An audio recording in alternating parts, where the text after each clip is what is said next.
30ª lição do livro do estudo dos livros dos profetas menores, Oséias capítulo 8.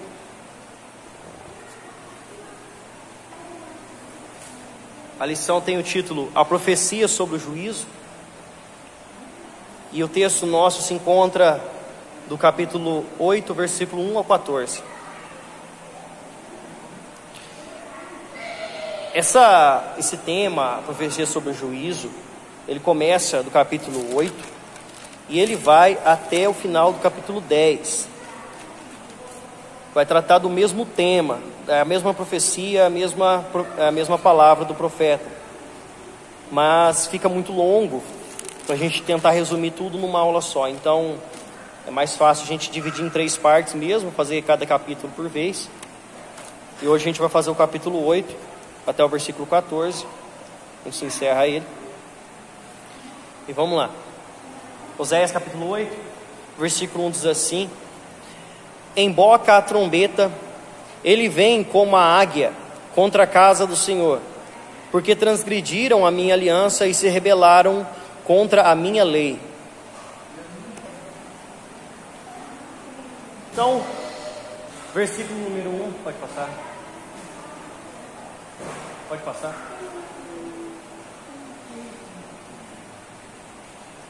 Não está indo? Aperta para baixo. Não?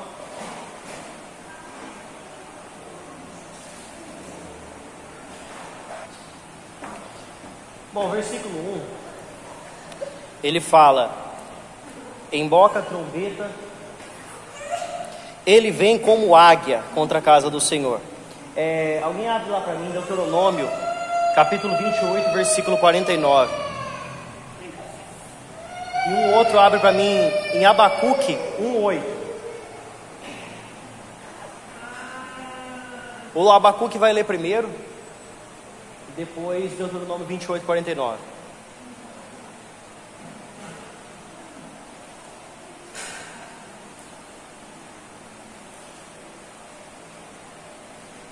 Quem achou aí o profeta Abacuque? Seus cavalos são mais ligeiros do que os leopardos, e mais perspicazes que os lobos da tarde. Seus cavaleiros espalham-se por toda parte. Sim, os seus cavaleiros virão de longe, voarão como aves que se apressam a fugir. Certo? Então aí ele está falando, né, dos assírios, né, invadindo Israel como águia, né, com fúria, com fulgor, com velocidade. Eles rapidinho limparam tudo lá e devastaram toda a cidade e o exército de Israel. E continuando aqui, né, o versículo 1, ele fala: porque transgrediram a minha aliança e se rebelaram contra a minha lei. Então, desde o começo, desde lá de Moisés, Deus estava falando para o povo que se eles transgredissem a lei, se eles quebrassem a aliança, eles teriam consequências. E exatamente sobre isso. Quem achou Deuteronômio pode ler? Deuteronômio 28, 49.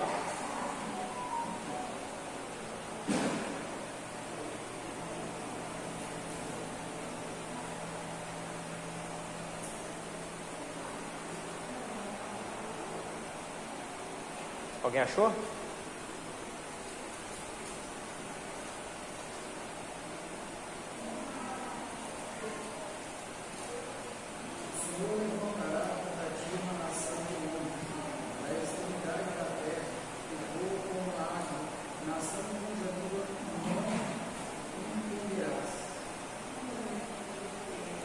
Então ele fala que o Senhor vai levantar uma nação estrangeira de outra extremidade da terra, cuja língua não entenderás, né? Um outro povo, e eles iam fazer isso com ele. É exatamente o que aconteceu aqui. E Oséias novamente fala aquilo que foi falado em Deuteronômio, cumprido aquilo que foi falado em Deuteronômio. Pode passar? Versículo 2 e 3, pedido de socorro. A mim me invocam, nosso Deus, nós, Israel, te conhecemos. Israel rejeitou o bem, me rejeitou, o inimigo o perseguirá. Então aqui ele faz uma narração, né, um diálogo, o povo clamando a Deus: ah, Senhor, né, nosso Deus, livra-nos do inimigo agora. E aí ele fala assim para Israel: nós, Israel, te conhecemos. né? Nós por quê? Porque ele, o profeta, o Filho, o Espírito Santo está com ele, por isso que ele fala nós, né? Nós, Israel, te conhecemos, vocês me rejeitaram, agora o inimigo os persegue. Então é simples assim, né? Até aqui, né? O povo no momento do aperto da invasão reconheceria que Deus os poderia livrar, mas conhecia o seu povo e agora era o momento de serem castigados. Então já não era mais o tempo que Deus ia livrar o povo se o povo clamasse. Era a hora do povo receber esse castigo, essa invasão. Pode passar? Tomando a frente sem Deus. Versículo 4. Eles estabeleceram reis, mas não da minha parte, constituíram príncipes, mas eu não soube. Da sua prata e do seu ouro fizeram ídolos para si, para serem destruídos. Então aqui no versículo 4 nós temos duas partes, né? Divisão de duas partes. Primeira parte, ele fala que eles estabeleceram reis e constituíram príncipes sem ser da parte de Deus. Tudo que eles estavam fazendo, até mesmo na política, tudo que eles faziam era sem a direção de Deus. Então isso aqui é um erro que não só cometeram aqueles homens, mas cometem hoje ainda a igreja de Deus. Vai fazer as coisas e não coloca Deus na frente. Vai constituir rei, vai constituir líder e não coloca Deus na frente. Ainda mais porque o Deus a quem eles consultavam não era o Deus, né? Não era o Deus verdadeiro, eles consultavam a idolatria. E nós vamos ver daqui a pouquinho o que eu vivi falando nas lições anteriores, até mesmo em Amós, sobre o bezerro de ouro, né? Então, em tudo que faziam a Deus, não consultavam em nada. Ergueram reis, príncipes e gastaram muitas peças de ouro. Aqui ele fala: da sua prata e do seu ouro fizeram ídolos para si, para serem destruídos. Então gastaram muitas peças de prata e de ouro para poder fazer deuses para si, para fundirem ídolos para si. E o único Deus a quem que poderia os guiar, eles não consultaram. Então eles pegaram as suas matérias-primas caras, fizeram deuses que iam ser destruídos durante essa invasão, porque Deus estava fazendo isso para limpar aquela terra, né? Estava tirando o povo de lá, estava limpando de toda aquela idolatria, levando o povo para o cativeiro para ser castigado, para depois voltar a uma terra que ele estava limpa, né? Pode passar aí. Vamos ver. Agora temos dois textos de referência aqui. Êxodo. Abre lá em Êxodo 32, 3 e 4. E o Dorvírio abre lá em 1 Reis 12, 28 e 29. 1 Reis 12, 28 e 29. 1 Reis 12, 28 e 29.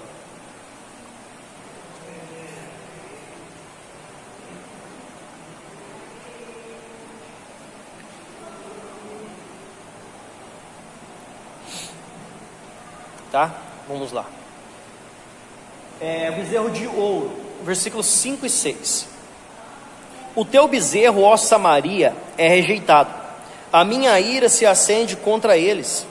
Até quando serão eles incapazes da inocência? Porque vem de Israel, é obra de artífice, não é Deus, mas em pedaços será desfeito o bezerro de Samaria. Êxodo 32, 3 e 4.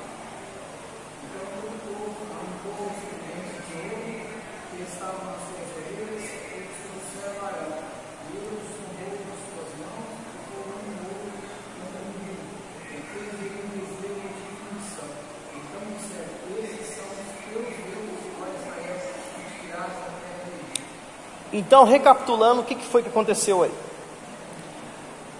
Acabaram de atravessar o Mar Vermelho. Deus falou para Moisés: Moisés, sobe até o Monte Sinai e eu vou falar contigo. O teu povo fica aí no pé do monte e vocês esperam aí até eu terminar de bater o papo com Moisés. Beleza? Subiu Moisés no monte. Deus deu as tábuas da lei para ele, escreveu, falou todos os preceitos. Moisés mesmo anotou, certo? E aí, o que aconteceu? Moisés demorou um pouquinho. Moisés ficou 40 dias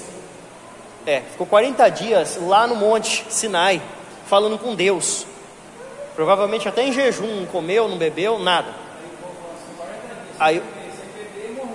Exatamente. Aí o povo falou assim: ah, Moisés é morto. Arão, o que a gente faz agora? Arão, sei lá, com medo do povo dar uma surra nele, alguma coisa do tipo, porque aquele povo era muito revoltado, falou assim: ah, vamos fazer o seguinte, dá tudo suas pratas, seus ouros, tira os colar, pingente, ouro, peça de ouro que vocês tiver, tudo que vocês tiver de metal precioso, dá para mim aí, e eu vou dar um jeito nessa situação. Arão foi lá, pegou todos os brincos, colares, peças, fundiu tudo e fez bezerro de ouro, e falou para o povo assim: este é o Deus que vos tirou da terra do Egito. Mas meu Deus, que povo idiota e ignorante que era esse, que povo sem conhecimento era esse. E beleza, adoraram ao bezerro de ouro. Depois que Moisés chegou lá, desceu o bambu na galera lá e quebrou aquele bezerro, destruiu tudo e falou assim, que eles eram rebeldes, e ele destruiu também a tábua das leis. E aí ele teve que voltar para o monte de novo.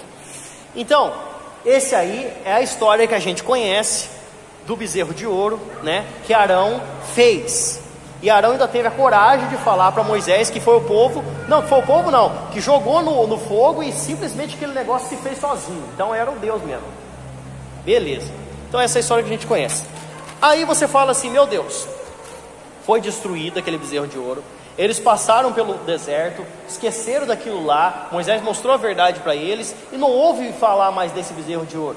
Agora aqui a gente está escutando novamente sobre esse mesmo problema. Por quê?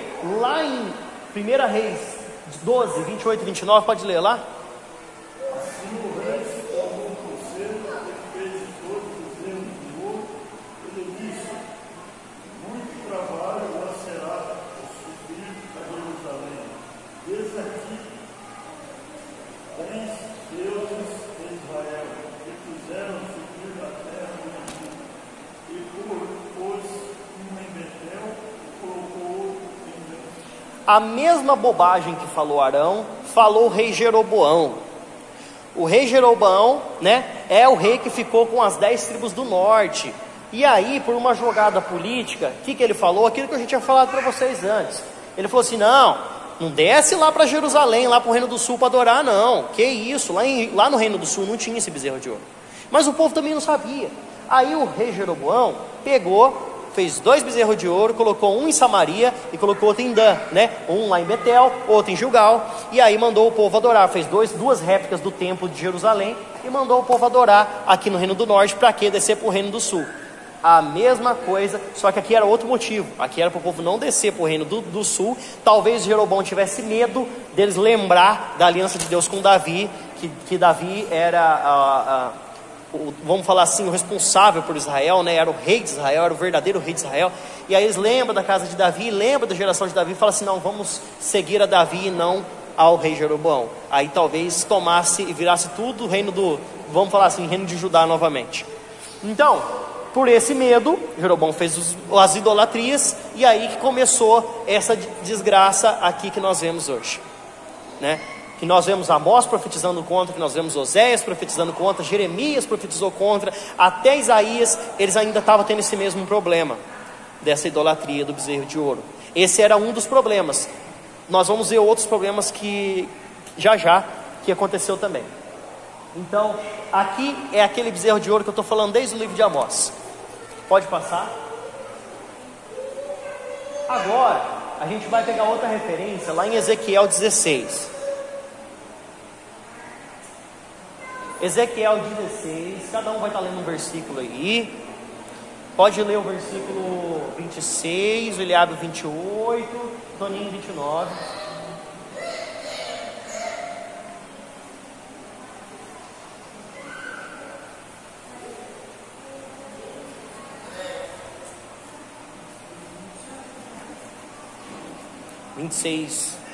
O seu é capítulo 16, versículo 26, 28 e 29. É tudo 16. É só os versículos que eu estou falando. Ezequiel, tá? Vamos lá, esse é o versículo dos versículos 7 ao 9. Vou ler aqui os versículos 7 ao 9, depois vocês vão estar lendo. Porque semeiam ventos e cegarão tormentas, não haverá seara, a erva não dará farinha, e se a der, comê-la-ão os estrangeiros. Israel foi devorado, agora está entre as nações, como coisa que de ninguém se agrada. Porque subiram a Assíria, o jumento montês anda solitário, mas Efraim mercou amores. Parece até uma coisa muito confusa, mas se a gente separar por partes, a gente vai entender tudo que está falando aqui. Bom, a primeira parte, que eu não comentei ali, é o versículo 7. Porque semeiam ventos e cegarão tormentas. Então aqui é o que nós aprendemos, né, em muitos cultos, muitas pregações. Aquilo que você planta, você colhe. Eles semearam os ventos da idolatria e colheram a tormenta da ira de Deus. Então essa foi a consequência da idolatria que o povo de Deus semeou.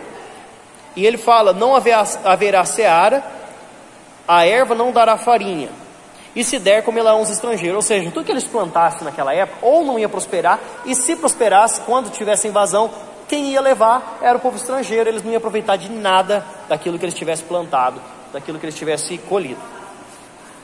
Versículo 8. Israel foi devorado, agora está entre as nações como coisa de que ninguém se agrada. Agora Ezequiel 16, 26, pode ler. Também te constituíste com os filhos do Egito, e teu vizinho é grande membro, multiplicaste a tua constituição para como provocar-lhe a ira. Olha aqui, no versículo 9 ele fala no finalzinho aqui, ó. Efraim mercou amores. Efraim referindo-se a Israel. Mercou amores, é mercante, negociou amores.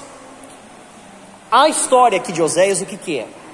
É a esposa de Oséias, que é uma prostituta, que se contamina com homens, né, e comete adultério. Aqui ela representa a nação de Israel. E aqui a gente vê exatamente isso. Isso aqui foi quando Israel mercou amores, ou seja, longe de Deus, se prostituiu com povos estrangeiros. Aqui, além deles fazer alianças que não era para ter feito, que nós vamos ver 3 aqui, eles ainda tomaram deuses estrangeiros para si. Além do bezerro de ouro, estavam adorando deuses de fora. Então essa aqui é a primeira aliança que Deus falou que não era para fazer, aliança com o Egito. E fizeram aliança com o Egito, porque Egito para Deus, Egito para o povo de Israel, é a terra do pecado. Era onde eles tinham sido escravizados, era onde tinha a maior idolatria da época, e não era para voltar para lá, jamais era para voltar para o Egito. E eles fizeram aliança com o Egito. Agora a segunda aliança lá em versículo 28, pode ler?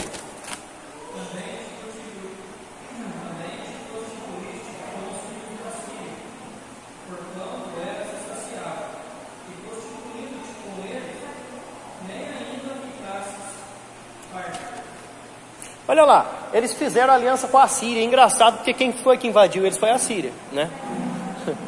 Então, nós vamos ver aqui no próximo versículo também que o rei assírio não estava dando garantia nenhuma para eles de segurança. E eles fizeram a aliança com a Síria. Então essa é a segunda aliança que eles fizeram, que não era para ter feito também. Fizeram aliança com a Síria. E agora com Canaã até Caldeia, ou seja, Babilônia. Versículo 29.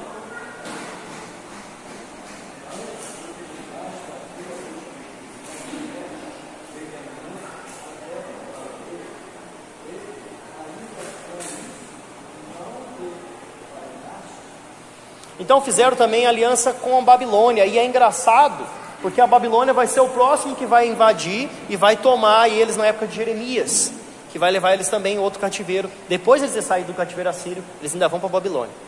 Que isso aí foi depois, né? Foi lá na época de Jeremias, 629. Aqui nós estamos lendo em 700 e pouco. Pode passar? Aí o versículo 10. Todavia, ainda que eles merquem socorros entre as nações, eu os congregarei, e já começaram a ser diminuídos por causa da opressão do rei e dos príncipes. Bom, aqui é incrível como erraram feio nas escolhas de suas alianças. O tributo imposto a Israel pelo rei, o monarca assírio, não garantiu segurança a nenhuma nação. Então eles ele fala aqui, ainda que merquem socorros entre as nações, eu os congregarei e serão diminuídos por causa da opressão do rei e dos príncipes. Pode passar? Então aqui, ele fala, ainda que vocês merquem socorros, que vocês comprem socorro, que vocês busquem socorros com suas alianças, vocês não vão conseguir escapar daquilo que eu tenho reservado para vocês. né? Então lá em Ezequiel 22:20, nós temos aqui uma referência a esse congregou, né? Reuniu. Alguém abre lá, Ezequiel 22:20.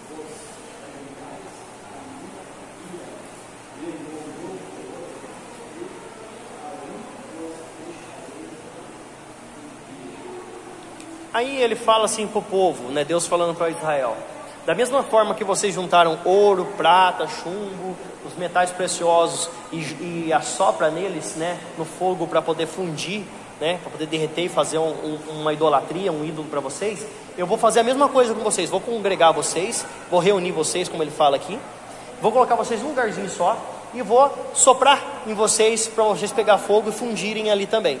Vocês vão ficar nesse cativeiro juntinho, bonitinho ali, do mesmo jeito que vocês fizeram comigo, eu também vou fazer com vocês, né?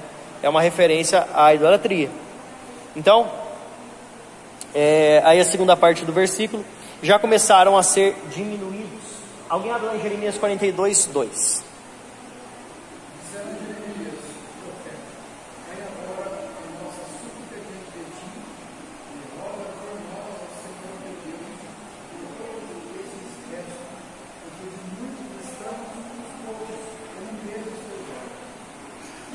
Olha só,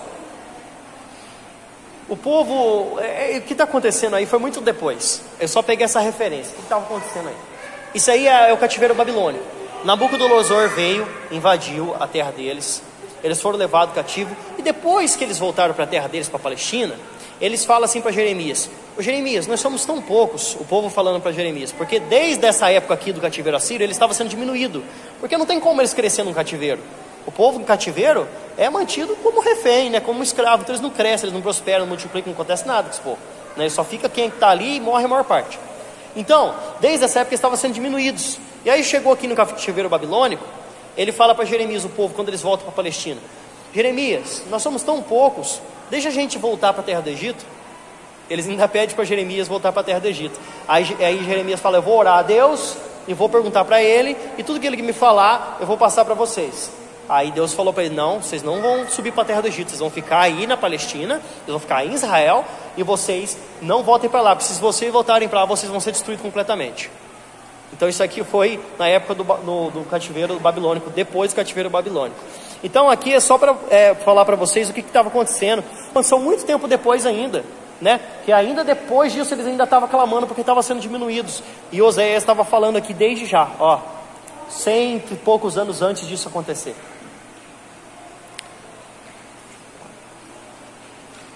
Pode passar? Agora, abre para mim lá em Jeremias 6:20 e Jeremias 7:21.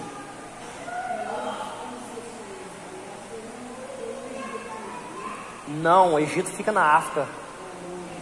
É longe.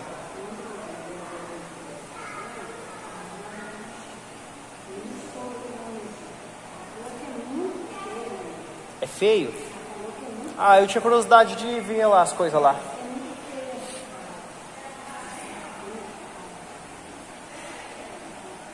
Eu queria ver nos...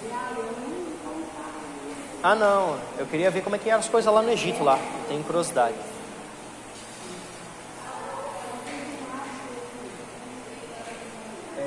Bom, versículo 12 e 13. Embora eu lhes escreva a minha lei em 10.000 preceitos, estes seriam tidos como coisa estranha. Então ele fala assim: olha, mesmo que eu continuasse falando para esse povo, que eu continuasse repreendendo esse povo através dos profetas e tudo mais, escrevesse, né, 10.000 preceitos, falasse muitas vezes, falasse em muitas coisas, muitos detalhes, ainda assim para eles é coisa estranha, porque eles estavam tão arraigados à idolatria que para eles Deus não tinha valor mais, aquilo que Deus falava não tinha sentido, não tinha valor, então era tudo coisa estranha, né? Eles estavam mais para lá do que para o lado de Deus, então para eles aquilo não tinha valor algum. Então, aí o versículo 13 ele fala: amam o sacrifício, por isso não sacrificam, gostam de carne e a comem. Eles gostavam de sacrificar para comer a carne.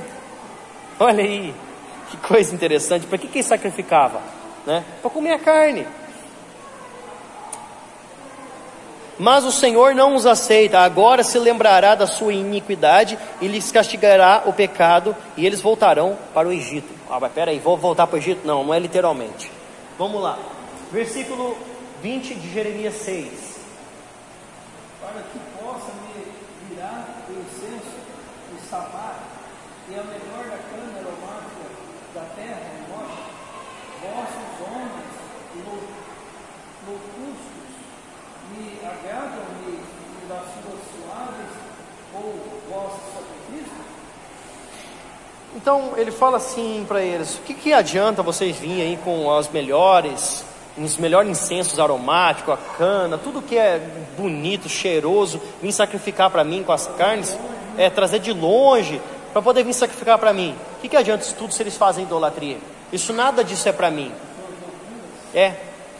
Aí o versículo 21 do capítulo 7, pode ler? Assim diz o Senhor dos Exércitos, ó Deus de Israel: ajuntai os vossos holocaustos aos vossos sacrifícios e comei a carne. Ele fala para eles: olha, vocês pegam seus sacrifícios, seus holocaustos e comem a carne, porque eu não vou aceitar esse sacrifício de vocês, né? É isso que ele está falando aqui. É a mesma coisa que estava acontecendo na época de Jeremias, também estava acontecendo aqui na época de Oséias. Então ele fala: eles gostam de carne e a comem, mas o Senhor não o aceita, e se lembrará da sua iniquidade, castigará pelo pecado, e voltarão para o Egito. Esse voltar para o Egito aqui não é literalmente, é voltar para a escravidão, porque agora quem escravizaria eles seria a Síria, não o Egito. Mas é o mesmo sentido, porque o último cativeiro que eles tiveram foi o cativeiro egípcio, né? Que eles ficaram 400 anos lá na terra do Egito. Então é por isso que ele fala: agora voltarão para o Egito, porque a Síria ia invadir e ia levar eles para o cativeiro. Pode passar? E para a gente encerrar hoje, o versículo 14: porque Israel se esqueceu do seu Criador e edificou palácios, Judá multiplicou as suas cidades fortes, mas eu os enviarei fogo contra as suas cidades, fogo que consumirá os seus palácios. Então ele fala: por mais que vocês edifiquem cidades, fortaleçam seus palácios, né, se fortifiquem e tudo mais, nisso aí não vai mudar nada. Eu vou atear fogo contra vocês e vocês vão ser levados. Vai ser destruído os palácios, tudo aquilo que eles fizeram ia ser destruído, tudo aquilo que eles fizeram de idolatria ia ser queimado, derretido, eles iam ser levados todos. Aqueles que não morressem ia ser levado para o cativeiro. Então não ia adiantar de nada, porque aquilo que Deus tinha reservado para eles agora ia acontecer. Certo? Pode passar? Eu acho que agora não tem mais nada.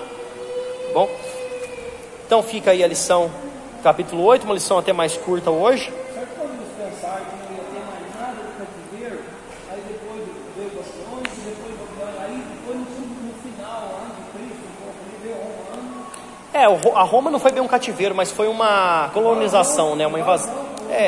Colonizou eles lá dentro, lá eles ficaram lá, mas ficaram pagando imposto para o país, né? É a mesma coisa de um país estrangeiro para cá, invadir aqui, a gente tem que sujeitar a lei. Colocar a moeda deles, a gente tem que pagar imposto para eles, respeitar o rei deles, né? É a mesma coisa, só que hoje em dia não acontece essas coisas, né? Mas nessa época aí, foi praticamente um cativeiro também, um cativeiro domiciliar. Aquele documentário do povo de Israel também, fala que depois veio a Grécia, depois de Cristo, veio a Grécia, invadiu Israel, aí veio os turcos, veio um monte de gente. Israel passou por muita opressão inimiga por causa de desobediência. Aí depois veio aquele Saladino lá, os muçulmano, né? Até aí veio as cruzadas, né? As cruzadas da Europa para libertar eles. Alguns conseguiram libertar, outros não, até agora. Até na Segunda Guerra Mundial Também teve a Segunda Guerra Mundial. Tudo isso aí é castigo, né? E a gente também tem que vigiar e permanecer para não sofrer castigos também por causa disso. Amém? Deus abençoe.